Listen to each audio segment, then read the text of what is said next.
Welcome back to my channel. My name is Alicia Jane. Today we're talking about Selling Sunset episode 2.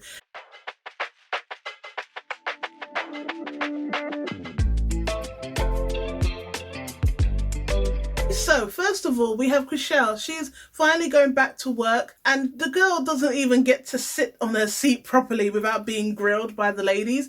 How did you two get together? How long were you keeping it a secret? Was it exciting keeping it a secret? Then we move on to Christine. So she allows Chelsea to meet with Jason. I don't know, was it just me or was that really awkward?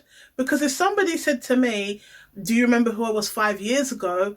I'd kind of just smile and be like, no, I'm sorry. Do you remember who you met 5 years ago? Do you? I know I don't. So that was awkward. But then Chelsea more than made up for it. She made sure she made an impression. So Jason is not going to forget Chelsea anytime soon. Jason was really impressed by her, but he has to have a legit reason to take her on because he's already taken on 2 new girls.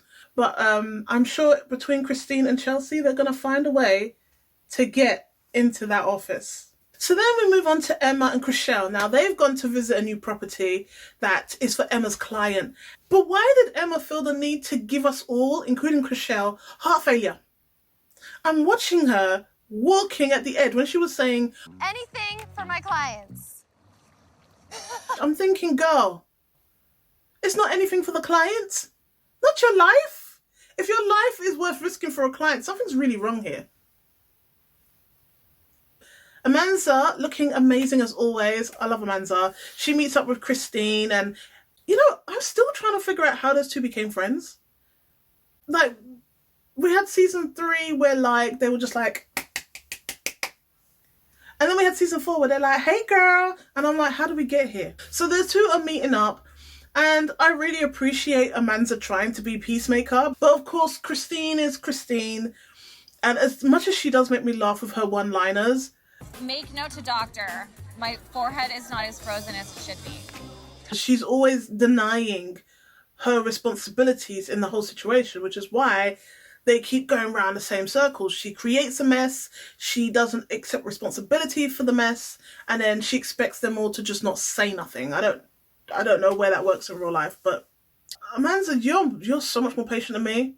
I mean, I like to be someone who's a peacemaker, but when the person starts jabbing at you, when they start being short with you, girl, that's the time to tap out.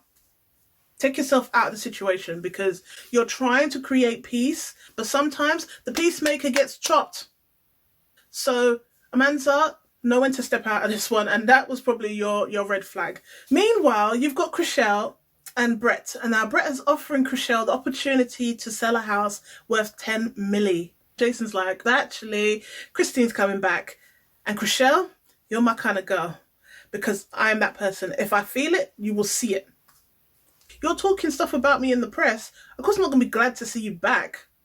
Who wants to see that person every day? Because you're just going to keep finding new things to run to the press about. You know, she's giving her opinions that she needs to be fired and stuff. When's the last time she brought in some money, Jason? When was the last time she brought in some money? She can't sell a house if her life depended on it. I was like, ooh, this is why, Christine, you don't, be careful who you become enemies with, because you become enemies with the girl who's now the boss's girl. So we get to meet Chelsea's family, we meet her cute little son, we meet her husband.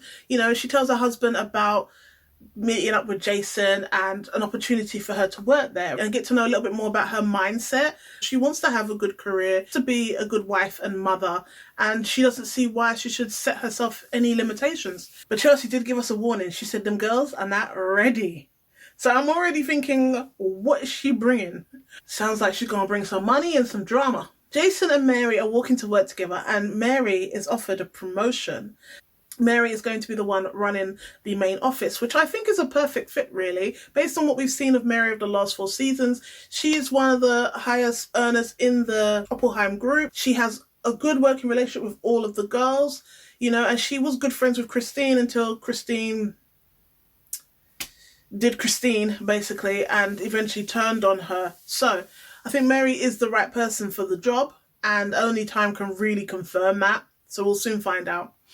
Everything's all hunky-dory, everything's all nice, there's a nice buzz in the place, until Christine walks in.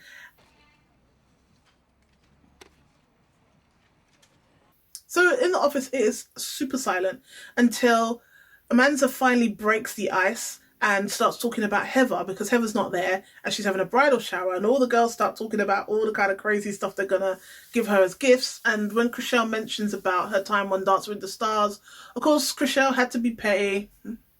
You know, I can do that. What else is new? You know, it was kind of expected.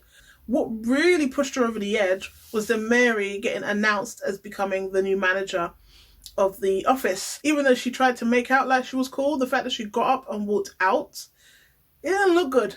But thank you for joining me, guys. It's been fun catching up and talking about this episode. Let me know what you thought. Leave it down in the comments below. And don't forget to like, share, and subscribe, guys. Thank you for joining me, and I'll see you next time. Take care. Bye.